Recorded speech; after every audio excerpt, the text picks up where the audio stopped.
주식회사 모라이에서 연구개발팀의 기획팀에 있는 이양우라고 하고요.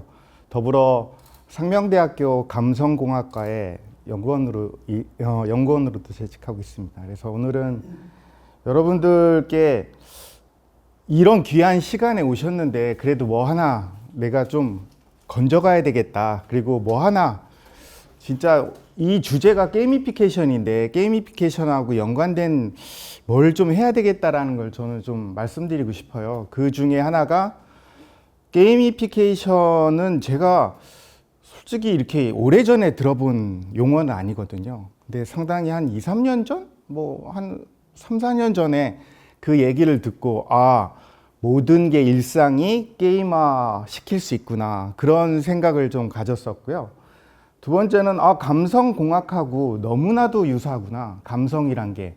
그래서 간단하게 저희 감성공학과를 잠깐 소개하자면 저희는 인간의 뇌와 심장을 연구합니다. 그래서 저희는 뇌공학이라고도 하고요. 그래서 간단하게 우리가 저는 버스를 자주 이용하는데 버스를 타는데 갑자기 이쪽 자리에 창가에 앉았는데 햇빛이 너무 뜨겁게 비쳐요. 커튼도 없어요. 그러면 사람들이 대부분 뜨거워하고 저처럼 그냥 가만히 일광욕 하는 사람들이 있는 반면에 아니면 나 자리 옮겨야지 그 옆으로 가거든요. 그래서 제가 말씀드리는 감성은 외부 자극에 의해서 내 마음, 그러니까 내가 변하는 거를 저희는 감성이라고 하거든요. 근데 그 감성에서 가장 중요한 이슈가 있어요. 오늘 게이미피케이션하고 너무나 유사한 거. 첫 번째가 공감대예요. 공감을 가져야 되고요. 두 번째가 fun이에요. 재미있어야 돼요. 좀 전에 노키아 보셨지만 노키아가 휴대폰 사업에 엄청나게 어려워가지고 예전에는 노키아 휴대폰이 엄청났었거든요. 근데 노키아가 휴대폰이 산업이 몰락하면서 게임 하나로 노키아의 매출을 훨씬 더 많이 선회했다라고 하는 것도 보여드렸고, 프랑스 광고 회사가 보여줬던 그런 재미, 그런 걸로써 이제 세상이 좀 바뀌고 있지 않을까. 그래서 감성이랑 너무 유사하게 지금 발전되고 있습니다. 아마도 동영상을 보신 분들도 있고 아마 지금 처음 보신 분들도 계시지만 어쨌든 저는 이거를 통해서 오늘 게이미피케이션하고 감성, 그 다음에 더불어 트렌드에 대해서 좀 설명을 드릴까 합니다. 왜냐면 이제 예전에 혹시 얼마 전에 뉴스에 나왔는데 중앙대에서 밸런스 게임이라고 정말 좋은 거 하나 있죠?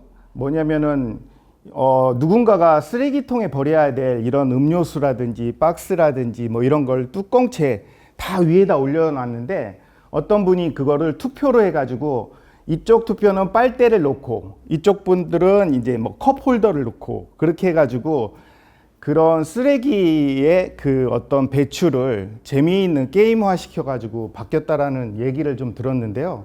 너무나도 좋고, 그 다음에 아시겠지만 내가 조금 살이 쪄서 계단을 올라갈 때 여러분들 그거 아시잖아요. 계단 올라가면 소리 나면서 0칼로리, 1칼로리, 2칼로리 이런 모든 게 일상에서 게임화되어 있지 않나. 저는 그런 거에 상당히 관심이 많았거든요. 그리고 정말 여기 오신 분들한테 제가 말씀드리고 싶은 거는 이제 트렌드를 말씀드리고 싶어요. 아까 우리 본부장님 오셔가지고 XR, VR, MR 여러 가지 그런 용어들, 생소한 용어들이 많이 있었거든요. 그리고 그 이후에는 또 메타버스가 있었고 지금은 또 디지털 트윈이라는 게 있고 여러 가지 용어가 있는데 저는 여기에서 말씀드리고 싶은 거는 딱 그거예요. 이 트렌드가 돈하고 같이 가더라. 이 트렌드가 국가 사업의 기강으로서 연구과제에 많이 투자하더라. 아까 본부장님 지금 어디 가셨겠지만 제가 말씀드리기 좋아하지만 제가 이제 콘텐츠진흥원에서 이제 평가위원도 하고 산자부에서도 하고 국토부에서도 하는데 예전에 AR, VR, MR, XR 이런 용어들이 많이 나와서 연구과제가 엄청 나왔다고 하면 요즘은 조금은 줄어들었어요. 그리고 제가 GS ITM에서 메타버스 사업팀을 만들어서 진행을 했었는데 그 메타버스도 이제는 조금은 식상해지지 않았나.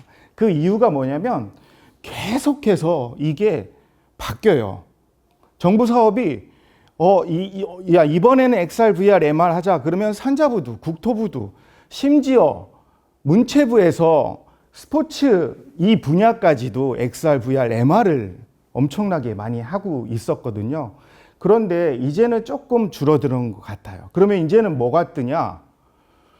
여러분들 너무 잘 아시는 제가 오늘 가져나왔던 자율주행은 수년 전에도 특히 저랑 같이 이제 만났던 예전에 한민홍 교수님이라고 그분은 93년 엑스포 때 카메라 세대로 자율주행차를 만드신 분이거든요. 아마 유퀴즈에서도 얼마 전에 나와가지고 이렇게 하셨고, 자, 이 자율주행을 제가 말씀드리고 싶은 거는 정부에서 국토부에서 지속적으로 투자를 많이 하고 있어요. 그리고 과제도 엄청나게 많이 나왔고, 그 다음에 그 단위가 엄청나게 크다라는 걸 말씀드리고 싶고요. 이거에 의해서 드론, UAM, 그 다음에 자율운항 이런 쪽으로 이제 과제가 많이 나와서 여러분들한테 제가 오늘 이 기회를 통해서 제가 또 모라이에 있으니까 이거에 대해서 좀 설명을 좀 드리겠습니다. 그냥 제목은 그거예요. 우리가 왜 시뮬레이터를 쓰고, 시뮬레이터를 왜 쓰냐? 그리고 제가 계속해서 고민했던 건 제가 감성공학을 하면서 항상 인간 중심의 사고거든요. 모든 과제 내용에 인간 중심의 사고라고 내용을 쓰면 사람들이 뭔지는 몰라도 있어 보인다. 그리고 인간 중심의 사고를 통해서 뭐든지 이루고자 해야 되는데 가만히 보면 우리는 사물 인터넷하고 더 가깝게 지금 비즈니스가 가고 있는데 사실은 그 중심에 인간이 있다는 걸 좀 말씀드리고 싶고요.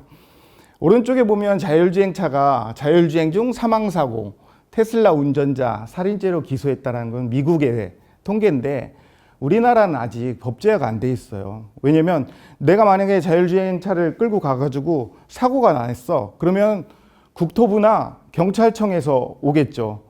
운전자의 잘못이냐? 아니면 자율차의 잘못이냐? 이게 아직까지는 우리 그 법적으로 제가 모를 수도 있지만 아직까지는 그게 명확하게 증명되지가 않았는데 미국에서는 저거는 운전자가 분명히 실수해서 잘못했다라는 그런 쪽으로 계속 몰고 가고 그런 판례가 많이 나오고 있다는 걸 말씀드리고 싶고요. 그래서 자율자동차의 시뮬레이션이 필요한 이유는 안전성이거든요. 보시면 저희가 자율차를 만들었어. 그리고 타고 나갔어. 아마 여기 계신 분들 대부분이 한 30%, 40% 정도도 안 될 거예요. 나 안전에 책임질 수 있어? 그 차가? 믿을 수 있어? 아마 못 믿을 거예요. 근데 우리 짤로 많이 나오는 김 여사보다 제가 말씀드리기에는 훨씬 더 믿을만 하다라고 제가 말씀드리고 싶고요. 그래서 안전에 대한 시뮬레이션이 상당히 중요합니다. 그리고 두 번째는 확장성이죠. 뭐냐면 제가 자율주행 차를 예전에 디지스타 안에 있는 소네트라는 회사에서 같이 저는 짧게 했지만 솔라티라는 15인승 자율차를 만들었어요. 근데 그 차가 한 대 만들었는데 들어가는 원가가 혹시 얼마인지 한번 찍어 보시겠어요? 좌장님? 솔라티 15인승. 근데 잠깐 차값은 6,500입니다. 그 차를 자율주행화 시키는데 들어가는 비용이 얼마 정도 됐을까요? 2, 3억 정도 되지 않았을까요? 거의 근접하세요. 정말로 저희가 원가만 한 3억 들어갔어요. 왜냐면 3억이면 제가 포르쉐는 모르겠지만 포르쉐 사는 게 낫지. 솔직히 자율주행차. 근데 그 3억이 왜 들어갔냐면 거기에 들어가는 장비들이 많아요. 라이다, 레이다, GPS, IMU, 여러 가지 장비들이 그 차에 들어가다가 장착을 하다 보니까 그 장비 값이 엄청나거든요. 근데 이 장비를 우리가 구매해서 계속해서 붙일 수가 없잖아요. 그래서 시뮬레이션에서 그 장비들을 계속해서 붙이고 있습니다. 그러니까 가상으로. 여기에다 달아볼까? 우리는 항상 그랬거든요. 진짜 차 만들 때 한민홍 교수가 뒤에서 카메라는 앞에다 달아야지 왜 뒤에다 달어? 막 그런 말씀 많이 하거든요. 근데 그걸 달았다 띄고 하려면은 시간도 많이 걸리고 다시 또 그거에 맞는 또 개발을 해야 되고 여러 가지가 있었는데 시뮬레이션은 상당히 쉽게 붙였다 띄었다 할 수 있습니다. 그 다음에 말씀드린 건 재현성인데 눈 오는 환경, 비 오는 환경, 그 다음에 맑은 날, 흐린 날 너무나도 많잖아요. 그래서 이런 것을 우리가 맨날 어떻게 그거 실험만 할 수 있어요. 그래서 시뮬레이터를 통해서 이 과정을 만들 수가 있는 거죠. 가상으로. 그래서 이런 거가 비용적인 면으로 볼 때, 시간적으로 볼 때 상당히 시뮬레이터가 요즘은 부강되고 있다는 걸 제가 말씀드리고 싶었습니다. 그리고 그냥 만드는 게 아니잖아요. 시뮬레이션은 정확하게 표준화가 되어 있고 이 표준화의 알고리즘을 따라야 되는 그런, 왜냐하면 전 세계적으로 다 누구는 맞고 누구는 틀리고 하면 안 되기 때문에 표준화가 상당히 중요하다라고 지금 보고 있고요.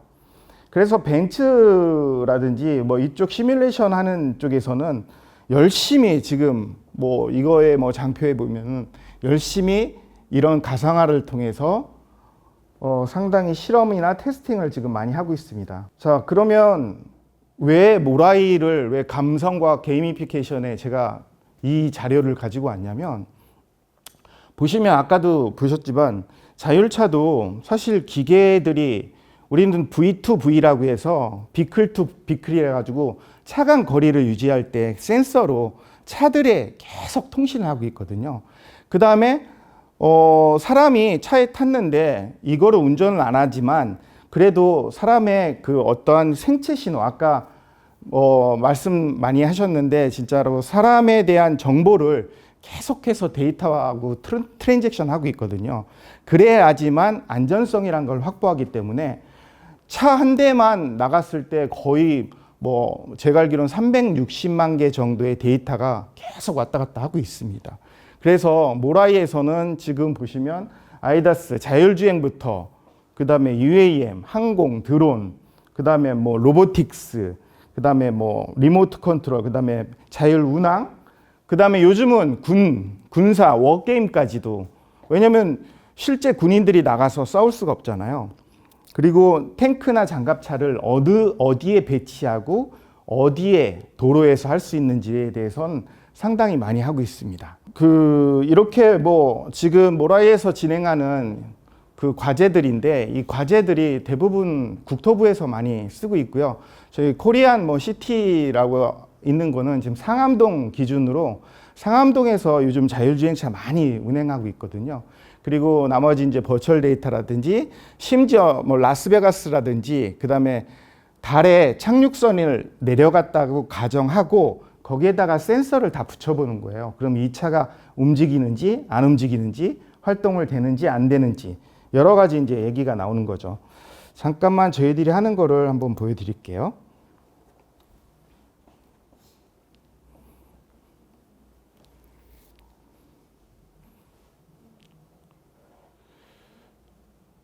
일단 이건 도시라고 생각하시면 돼요. 아무것도 없어요. 지금 길을 만들고 있다라고 생각하시면 될 거예요. 길을 만들고 이 디지털 트윈에 대한 기술이거든요. 그리고 신호등을 만들고 선을 만들고 그 다음에 건물들이 올라가고 그 안에 도시가 있고, 실질적으로 이거는 LX 국토정보공사 쪽이랑 저희들이 협업하려고 하는 모델링 중에 하나인데, 뭐가 중요하냐면 이거는 실제적으로 자율주행 지금 화성에 있는 그 PG 중에 하나입니다. 그래서 왼쪽에 보시면 실제 도로고 오른쪽은 이걸 디지털 트윈화 시킨 겁니다. 그래서 왼쪽에 보는 화면은 실제 촬영하고 있는 화면이고 오른쪽에 있는 화면은 저희가 트윈화 시켜서 만든 자료입니다. 제가 이걸 왜 계속 보여주냐면 이게 전부 다 게임화 될 수 있거든요. 게이미피케이션이 범위가 융복합이라고 따져보면 이 모든 것을 다 게임화 시킬 수 있는 과정이라고 보시면 되고요. 지금도 오른쪽하고 왼쪽하고는 실도로 쪽 하고 저희가 시뮬레이션 만든 쪽 무조건 데이터, 이게 아까 제가 말씀드리던 자율주행 차에 들어간 장비거든요. 엄청나게 많이 들어가고 비용도 엄청나게 비쌉니다. 자율주행 운행하는데 보통은 이렇게 가는데 자율주행 시뮬레이션을 통해 가지고 긴급 상황이라든지 어떠한 상황에 봉착했을 때 운전자는 어떤 반응을 하고 있는지, 그다음 운전자의 저희가 예전에는 한 1,500명, 2,000명 생체 신호를 측정했거든요. 20대, 30대, 40대, 50대, 60대까지 70대도 있었을 거예요. 왜냐하면 자기는 타고 있는데 이 긴장도가 높아지거든요. 그러면은 손에서 땀이 나고 긴장되는 그 척도가 엄청 높거든요. 그래서 실질적으로 이렇게 갑자기 차가 아무것도 없는데 딱 멈춰서면 어떤 그 피험자분은 기절한 적도 있어요. 너무 무서워서. 그래서 이런 쪽에 저희들이 계속 시뮬레이터를 만들고 있고 구성하고 있고 긴급하게 차를 세우고 지나가는 것도 전부 다 가상으로 만들 수 있다라고 제가 여기는 보여주고 있습니다.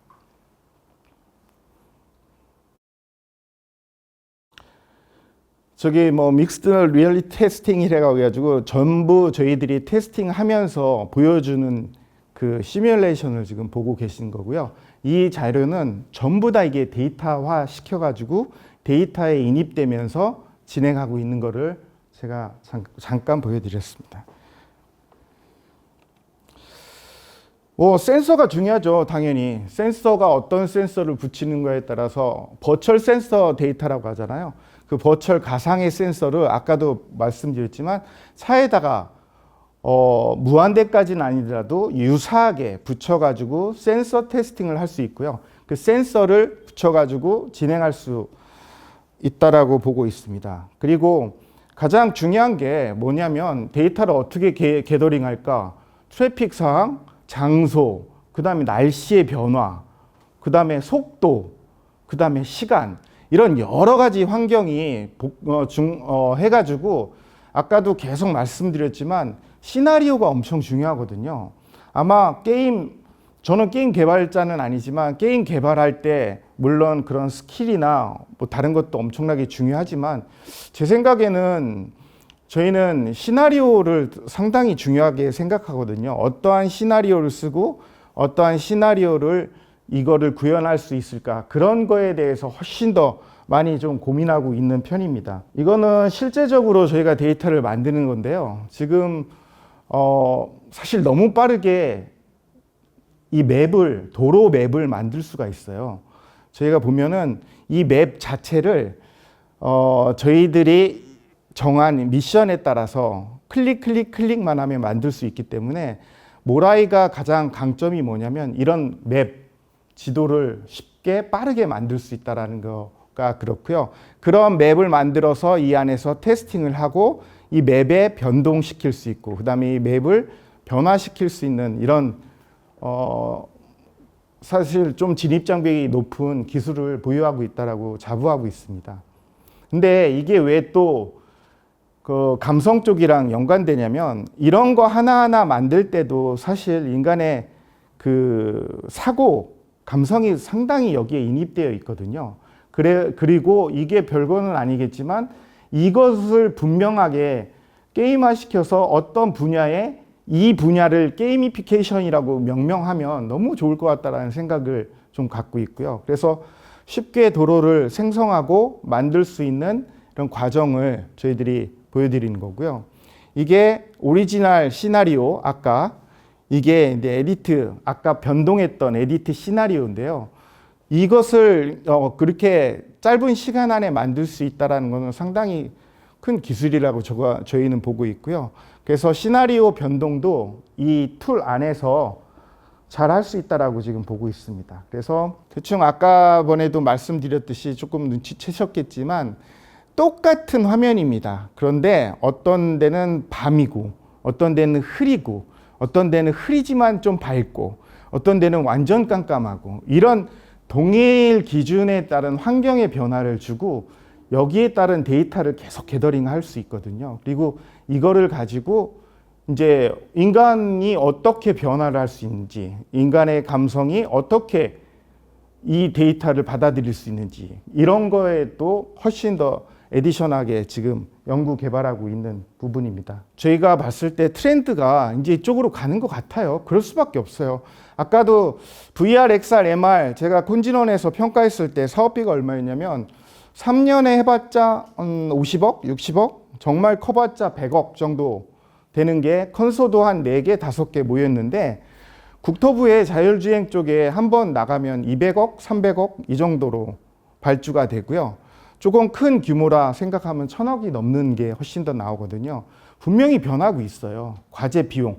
왜? 제가 말씀드리고 싶은 거는 사실 과제 많이 해보신 분들도 계시겠지만 과제를 하다 보면 공수는 똑같이 들어가요. 그렇지만 어떻게 사람이 더 많이 들어가는지, 멤버스가, 그 다음에 어떻게 과정을 하는지 이런 거에 따라 좀 차이가 많이 있는데 저희가 게이미피케이션도 이게 규모가 좀 커야 된다라고 생각해요.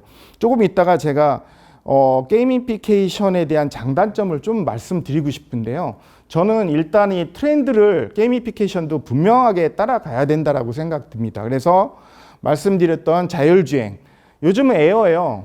에어 아시잖아요. 드론은 기본이고 요즘은 드론에서 드론 택시도 나왔고 요즘 드론에서 해양경찰청 같은 경우에는 재난 안전 사고를 예방할 수 있게끔도 하고 있고 그래서 제가 알기로는 해양경찰청 재난 안전 사고에 대한 드론 개발이 드론 스테이션까지 해서 한 250억 정도 규모가 나오고 있거든요.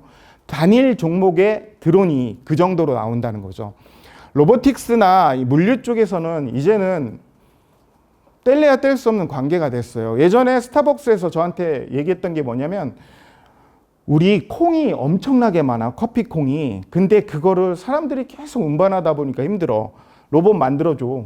거기다 담아가지고 아까 선생님 말씀하셨던 이 라인마크 같은 걸 통해가지고 자율적으로 움직여서 그쪽으로 배달할 수 있게끔. 그래서 아마 선릉이나 삼성동 이쪽에서는 요즘 물류, 택배 같은 것을 로보틱스를 통해 가지고 배달도 하는 시범 사업을 하고 있거든요. 왜? 이 사업비가 또 엄청나게 큽니다. 그 다음에 이런 LX 같은 국토정보에서는 무슨 사업을 하냐면 이런 거죠.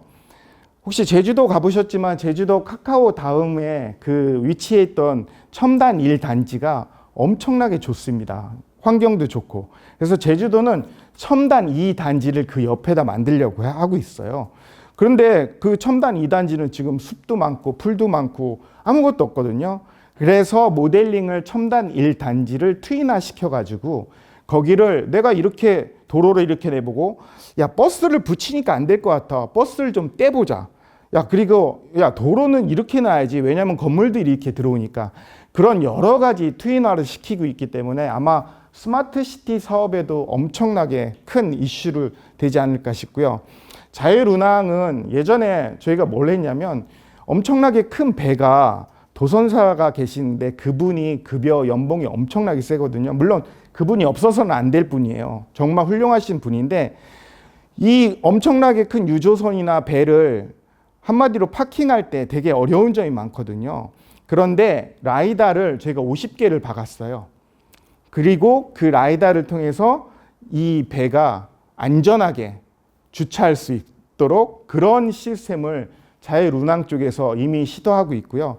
그 다음에 자율운항을 말씀드렸지만 이런 걸 기반으로 해서 내가 관광지에서 이만큼 돌고 있을 수 있어. 사실 다 인건비거든요. 인건비를 줄일 수 있는 방안을 지속적으로 연구하고 있고요. 가장 큰 거는 요즘 군입니다. 오늘도 보니까 하나 에어로스페이스가 3조 얼마의 호주에 탱크 같은 걸 납품했고 뭐 여러 가지가 있는데 지금 군수 방위사업청의 뭐 LIG, 풍산, 그 다음에 아까 하나 시스템 이런 정도의 군 쪽에 우리나라가 엄청나게 강해지고 있거든요. 근데 무기만은 아니에요. 진짜로 위에 장성들을 저희 모라이에서는 장성도 영입해가지고 물론 퇴역하신 분을 해가지고 같이 비즈니스도 하고 있는데 중요한 건 뭐냐면 전략이거든요. 어떻게 어떤 전략을 시뮬레이션 해서 내가 어떻게 전략을 갖고 응대할 수 있는지. 그래서 군에서는 정말 이 분야가 중요하고 관심도 많고 투자도 많이 하려고 하는 부분 중에 하나입니다. 모라이를 간단하게 설명을 드리면요. 모라이가 상당히 많은 해외 글로벌 기업들하고 많이 일을 하고 있고요. 지금 22년 기준 누적 투자액이 300억 정도 됐습니다. 그래서 이 정도 규모의 앞으로도 더욱더 상장도 준비하고 있고 현재는 인원이 한 130명 정도 같이 일하고 있습니다. 보시면은 이게 저희가 국1, 국2, 국3, 뭐 국6, 국8 저희들 자랑은 아니지만 국토부에서 내온 과제 번호거든요. 그러니까 저희들 연구과제 상당히 많이 하고 있어요. 그리고 연구과제를 통해서 기술 개발 업그레이드도 충분히 하고 있고요. 그런데 중요한 건 뭐냐면 국토부 사업이 많다라는 거죠. 당연히 자율주행 쪽에 저희들이 강하니까. 그리고 산자부도 가고 그다음에 이런 것을 제어할 수 있는 소프트웨어도 많이 발전되고 하드웨어 기술도 이제는 국가에서 지속적인 관심과 투자를 아끼지 않다고 하죠. 근데 내년도 예산이 5조 6천억 정도 R&D 사업 비용이 감소됐다라고 하거든요. 엄청나게. 그래서 IITP 같은 경우에는 저도 우정사업본부 과제를 하다가 85%가 삭감돼서 아마 과제가 드롭되거나 이런 것도 많은데 핵심 코어 사업은 줄었어도요. 한 15%? 16%밖에 삭감되지 않았기 때문에 그렇게 큰 지장이 없습니다. 그래서 진짜로 중요한 트렌드를 따르고 있는 기업들은 그렇게 큰 타격이 없는데 정말 이건 뭐 제가 할 소리는 아니지만 조금 작은 기업들, 뭐 저희가 크다라는 건 아니고요. 작은 기업들이나 대학과 연구소들은 포닥하고 온 친구들 정말 힘들거든요. 그분들이 그렇게 급여도 많이 가져가는 것도 아니지만 연구비가 끊겼으니까 어떻게 할 수가 없는 방법이죠. 그래서 그분들이 딱 그런 얘기를 해요. 야, 우리도 트렌드를 따라갈 걸. 트렌드가 있는 곳을 갈 걸. 돈을 많이 쓰는 과제를 할 걸. 매번 이런 소리를 많이 듣고 있습니다. 저기 어쨌든 ND라고 어쨌든 이거는 기초적인 이제 우리 주변 환경을 갖고 데이터를 계속해서 수집하고 있거든요. 말씀드렸지만 하나의 데이터를 만들기 위해서 수없이 트랜잭션을 해야 되고요. 그 데이터는 클라우드로 관리를 하는데 이 클라우드 비용만 해도 미아 사업 중에 하나가 이 클라우드 비용만 해도 아마 한 달에 1억 5천 정도 엄청난 데이터를 계속 트랜잭션하고 쌓아놔야 되거든요. 그래서 저희들은 이런 자율주행, 자율운항, UAM 이런 모든 사업들이 다 데이터 산업이라고 보고 있습니다. 데이터를 떠나서 할 수가 없어요. 왜냐하면 앞서 말씀드렸지만 데이터 기반이 되지 않으면 안전성을 보장할 수가 없거든요. 그래서 모든 데이터 기반의 사업을 운영하고 있습니다. 아까 좀 비슷한 내용인데 저희 모라이 대표가 카이스트 출신이거든요. 그리고 뭐 정말 똑똑하신 분들이고 되게 또 젊으세요. 젊으신 분들이 학교에 모라이 대표입니다. 그래서 이런 상황에 대해서 설명을 하고 이런 테스팅을 거치지 않으면 정말 이 기술을 발전시킬 수가 없거든요.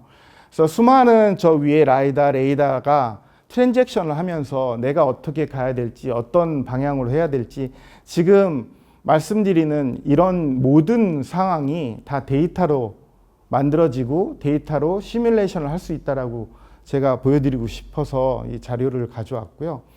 그래서 지금 개발하고 있는 기업이나 연구소가 그렇게 많지는 않아요. 현대자동차도 중심적으로 좀 많이 하고 있고 뭐 LIG도 하고 있고 여러 대기업에서도 많이 하고 있는데 정말 이 기술에 대한 부분이 지금 이거 보시겠지만 여기에다가 가상으로 다 센서를 다 달고 붙이고 떼고 할 수 있는 그런 데이터 사업을 지금 추진하고 있는 것이라고 보면 되고요. 이게 전기차도 말씀드린 것처럼 이렇게 진행하고 있습니다. 지금 밑에 뭐 여러 가지 내용들이 이제 뭐 지나가고 있는데 거의 다 대부분의 그 데이터 이야기를 저희가 말씀드리고 있고요. 그 지상이 디테일하게 보이려면 그 저희는 LOD라고 하거든요. 레벨 오브 디테일이라고 0, 1, 2, 3인데 뒤로 갈수록 되게 디테일해요. 근데 이런 드론이나 이 UAM 같은 경우에는 지상보다 이렇게 디테일하게 할 필요는 없거든요.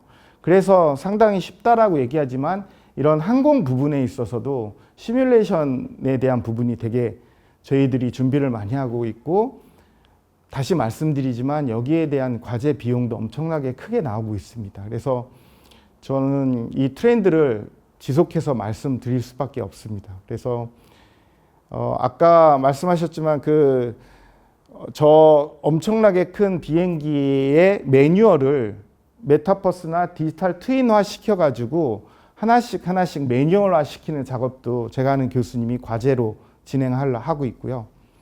UAM에 대해서 저희는 네이버 랩스랑 같이 협업해서 지금 진행하고 있거든요. 위는 네이버 랩스가, 아래는 모라이가. 그래서 열심히 사업화 시키려고 준비를 하고 있습니다. 쉽게 자율 운항은 그럼 뭐가 필요해? 자율 운항이 왜 이제 트렌드가 있어? 이슈가 있어? 하지만 우리 조선 사업 쪽이나 이쪽 사업 쪽에 연구비가 5년에 1,600억 정도 들어가 있거든요. 물론 거기에 부경대, 부산대, 충남대 한 열 몇 개 컨소시엄이 가고 있지만 조선이나 해운 이런 쪽에 투자가 생각보다 엄청 많습니다. 사실 우리가 잘 몰라서 그렇지 그분들이 하고 있는 사업 대부분이 경진대회, 공모전, 그리고 많은 사업을 통해 가지고 기술을 계속해서 그냥 조선 강국이 되는 건 아니거든요. 엄청나게 기술 개발을 하고 있다라고 보고 있고요. 이거를 꼭 보여주고 싶은 게 아까 도로 설계인데 왼쪽에 보시면 오프로 되어 있던 걸 저희가 다 온 하고 있어요. 그러면 이 도시에 대해서 실질적으로 데이터로 움직이고, 보시면 저 버스가 7101, 7103이라고 표시되어 있는 거는 서울시 교통정보 시스템에서 실시간으로 받아가지고 저 버스는 실질적으로 움직이고 있는 상황입니다. 그래서 환경의 변화를 이렇게 줘보고 저렇게 줘보고, 여기 이 공간이 지금 상암동에 있는 데거든요. 근데 왜 시뮬레이터가 정말 중요한 거냐면, 이렇게 실험 테스트 해보는 게 상당히 중요한데, 만약에 상암동에서 서울시에서 협조하지 않으면 여기를 도로를 막고 하거나 아니면 어떻게 할 수가 없거든요. 그리고 이 차들이 나갈 때 드는 비용도 어마무시하거든요. 그래서 시뮬레이터가 훨씬 더 지금 각광을 받는 이유가 아무래도 비용하고 그 다음에 시간, 여러 가지 이유가 있을 것 같습니다.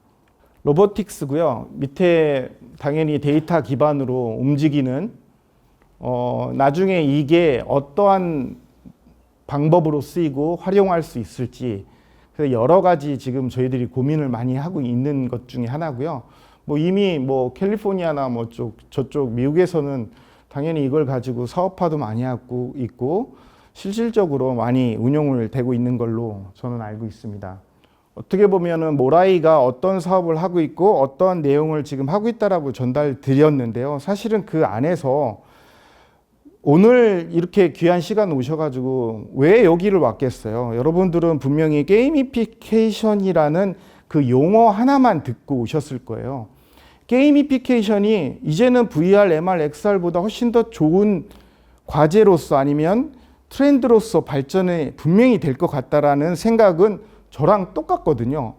그리고 여기에 감성을 좀 입히면, 감성 게이미피케이션을 하면은 정말 콜라보가 훌륭하겠다라는 생각을 저는 항상 갖고 있거든요. 그래서 감성을 한다는 거는 정말로 다시 말씀드리면 인간 본연의 자세, 인간을 보고 인간에 대한 연구를 정말 집중적으로 해야 되는데, 인간을 떠나서 사람들이 그 비헤이비얼 행동을 알아차릴 수가 없거든요. 모든 게 인간 중심의 사고가 되었으면 좋겠고, 그 다음에 또 말씀드렸지만 이런 자율주행, 자율운항, 그 다음에 UAM 이런 여러 가지 비즈니스 사업이 엄청나게 크게 몰려오고 있다는 것을 말씀드리고 싶습니다. 그래서 게이미피케이션을 하는 사람들, 여기 계신 분들이, 제가 김태규 원장님한테도 계속 얘기하는 게 우리 같은 동지가 돼야 된다. 제가 HCI 학회라고 휴먼 컴퓨터 인터랙션 학회 자주 나가고 있고, 제가 감성과학회라는 학회에서 조그만한 거 직함을 갖고 움직이고 있는데, 왜 학회를 가냐면 학회에서는 대학원생들이나 애들이 발표하는 것도 중요하지만 교수님들이 그래도 트렌드를 많이 따라갑니다. 그래서 유명 학회에 가시면 그 다음에 어떤 게 유행하고 어떤 게 발전할 건가라는 콘텐츠나 아이템이 분명히 있거든요. 근데 그 교수님들이 그걸 또 평가하고 있어요. 그래서 저는 게이미피케이션이 지금 뒤에 계신 이두영 교수님도 한성대 계시지만 저는 학과가 이름 자체가 융복합학과 이런 거 아니고 대학에서도 정말 게이미피케이션 학과라는 게 나와야 된다라고 저는 생각을 갖고 있고요. 그래야지 후학들을 양성할 수 있는데 제가 중학교 심지어 초등학교 가서 강의를 하는데 뭐라고 하냐면 선생님 그거 배우고 나면은 돈 얼마 벌어요? 선생님 그거 한 200만 원 벌어요? 막 이런 얘기를 자주 해요. 그러면 제가 그런 얘기를 해요. 중학생들한테는 딱 그래요. 아니야 1000만 원 정도 벌어. 그럼 아예 거짓말. 완전 거짓말. 그거에서 게이미피케이션 나와서 1000만 원을 벌 수가 없어요. 왜냐하면 그런 거 우리가 모르거든요. 그냥 개발은 VR, MR, XR은 다 알아. 근데 그것도 400만 원밖에 못 버는데 무슨 게이미피케이션이 1000만 원을 벌어요. 이런 얘기를 해요. 근데 분명히 그거는 우리들의 문제예요. 뭐냐면 저는 아이들이 인지를 하고 있고 이 사업이 계속해서 발전되고 여기에서 협회도 만들고 학회도 만들고 우리가 쪽수로 게이미피케이션을 조금만 정책적으로 많이 밀고 나가면 안 될 게 없다고 봐요. HCI 학회도 거의 2,500명 사람들이 모여 있거든요. 학회 움직일 때마다 엄청나게 큰 비용 쓰고 학회 각 대학만 오는 게 아니라 뭐 삼성이든 LG든 이쪽 아까 UI UX 말씀하셨지만 감성 쪽, 디자인 쪽 다 오거든요. 이런 분들이 모여서 자기네들이 정책을 정하고 자기네들이 사업을 만들고 자기네들이 움직이고 있는 거거든요. 학회라는 그런 공간에서. 그러면 우리도 분명하게 학회는 조금 있다가 만들더라도 협회를 만들어서 협회 안에서 우리가 민간 자격증도 만들 수 있고 여러 가지 게임에 대한 부분, 일상생활에서 할 수 있는 모든 것을 했으면 좋겠어요. 아까 중앙대에서 정말 아이디어 줘가지고 빨대는 이쪽, 컵은 이쪽 했던 그 친구 막 떠들어대요. 와, 엄청난 아이디어다. 게이미피케이션의 한 종류다. 뭐 얘기하는데 그러면 실질적으로 그 사람한테 어떤 혜택을 줬냐고요. 제가 봤을 때는 그 사람한테 상금으로 1억을 줬으면 엄청나게 이 반응이 일어났을 거예요. 자, 우리 회사 욕하는 게 아니라 여기는 1억은 껌이에요. 그런데 그런 아이디어와 창의적인 얘기를 나와가지고 그런 거를 만들 수 있고 그런 사회가 분위기가 이렇게 발전이 된다고 하면은 저희는 충분하게 이슈가 될 것 같아요. 지금 게이미피케이션이라는 용어 하나만으로 지금 뭔가를 진짜 움직이고 싶고 뭔가를 해야 되는데 벌써 제가 알기로는 3, 4년이 지나버렸어요. 그러면은 앞으로 어떻게 되지? 좋은 교수님들 모셔가지고 강의도 하고 좋은 아까 뭣도 하고 아까 링크 사업단 말씀하셨는데 저도 링크 사업단에 있었으니까 그런 분들의 1박 2일 뭐 컨소시엄에서 그런 게 중요한 게 아니에요. 제가 중요한 건 뭐냐면 자율주행이 200억, 300억 하는 것처럼 게이미피케이션 과제도 200억, 300억을 만들어야 돼요. 왜? 그게 중요한 거니까. 그러면 기술. 그래서 게이미피케이션의 장점은 우리가 보편적으로 게이미피케이션에 대해서 상당히 장밋빛 희망을 보이지만 한편으로는 뭐가 보이냐면 저는 결과가 없어요.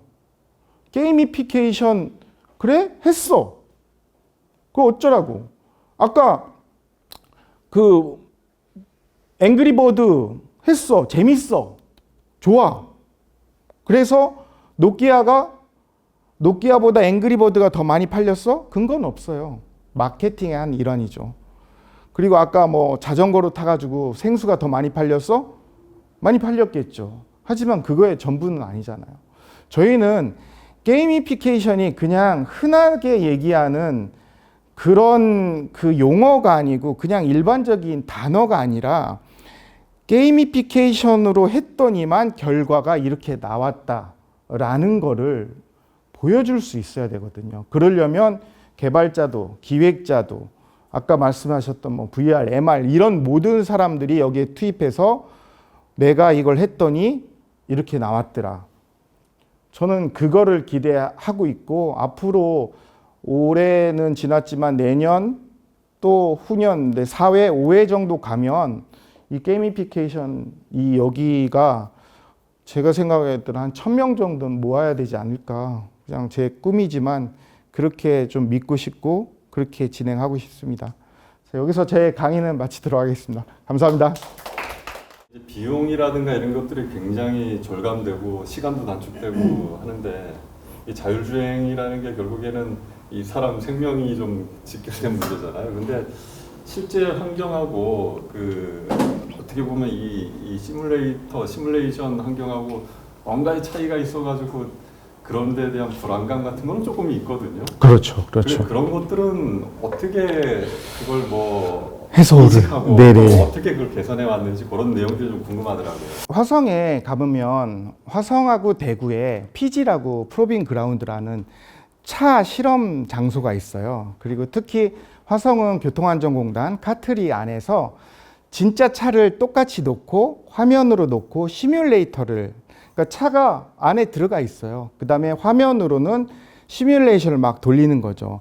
이게 아주대 뭐 국민대에서도 이런 실험을 많이 해요. 아까 어지러움증 이런 말씀 많이 하셨는데 저희는 그런 피험자들을 태우고 차를 막 움직여 봐요. 그 다음에 이게 시뮬레이션이다 보니까 옆에 안 보일 수 있잖아요. 그걸 많이 막 흔들어 봐요. 그러면 어떤 피험자는 특히 연세가 많으신 분들은 봄이 탑니다. 나와가지고. 그러니까 그런 데이터가 없으면 이 시뮬레이터가 안 되고요. 누구나 쉽게 내가 가는데 그리고 이게 지금 그 화성에서 공간에서 이게 자기가 실험하고 있다라고 알지만 실제 차거든요. 실제 차를 운전하고 가는데 자기는 인지하고 있는데 갑자기 위급한 상황에서 방송에서 또 알려줘요. 자, 사람 한 명 들어갑니다. 그러면은 이 다리를 엄청나게 세게 밟아요. 이게 가상 환경인 줄 아는데도. 근데 이 데이터가 계속 쌓이잖아요. 그러면은 이 연구하시는 분들에 대한 도움은 엄청나게 더 커지는 거예요. 왜냐하면 사람이 분명하게 인지하고 있는데 이거를 이런 상황한다. 그 다음에 한민홍 교수님이랑 저희 지도 교수님은 동공으로 뇌파도 측정하고 있거든요. 뭐냐면 동공이 흔들려요. 불안해요. 이게 심박수가 완전히 달라지거든요. 그런 개인적인 인간에 대한 그런 생체 신호 측정을 통해 가지고 자율주행이든 아니면 다른 분야든 상당히 발전되라고 생각되고요. 참고로 저희가 얼마 이제 안 계시지만 감성공학이 지금 자장님 얼굴을 트래킹 해가지고 쾌, 불쾌, 이완, 각성의 모델링을 여기서 딱 봐가지고 지금 기쁘구나 아니면 지금 불쾌하구나 지금 진짜로 각성되셨구나 이거를 저희가 데이터로 다 받을 수가 있거든요. 개인 감성은 그만큼 쉬워요. 근데 공간 감성은 어려워요. 각자 데이터 통계를 내기가 어렵기 때문에. 그래서 그런 거에 연구를 계속해서 하는데 이런 거에 이제 모라이가 많이 투자를 하고 있다고 보시면 됩니다. 이게 뭐 학회로 발전해서 뭐로 갈지는 잘 모르겠어요, 사실은. 근데 들어보면은 각 요소의 분야 한 부분인 것 같거든요. 근데 그게 그 분야가 크려면은 보통 산업이라는 연관이 지어져야만 뭐 정부 예산, 아까 뭐 조단위로 오잖아요. 예타 사업을 하면 조단위로 옵니다. 자율주행차 지금 1조 1,800억이거든요. 그 다음에 지금 드론하고 있는 UAM 사업 같은 경우에도 그 2, 3조 가까이 가려고 하고 있고요. 그러니까 이렇게 예산을 받아서 집행을 하려면은 이게 산업하고 연동이 되어져야 되는데 지금 이제 제가 듣기로는 한 파트만 있어요. 이것도 자율주행차에 들어가는 거지 게이미피케이션이라고는 얘기를 안 하거든요. XI나 VR나 AR도 마찬가지로 각 분야별로 들어가 있기 때문에 이 분야를 키우려면 이거와 관련되는 결과물 말씀하셨잖아요. 이게 어떤 산업이 될지를 키우는 게 사실은 이게 좀 돈이 모여야 사람도 모이더라고요. 물론 사람이 모여야 돈이 모이기도 하는데 일단 서로관계는 어떤지는 모르지만은 뭔가 모여야 됩니다. 돈이 모이든 산업이 모이든.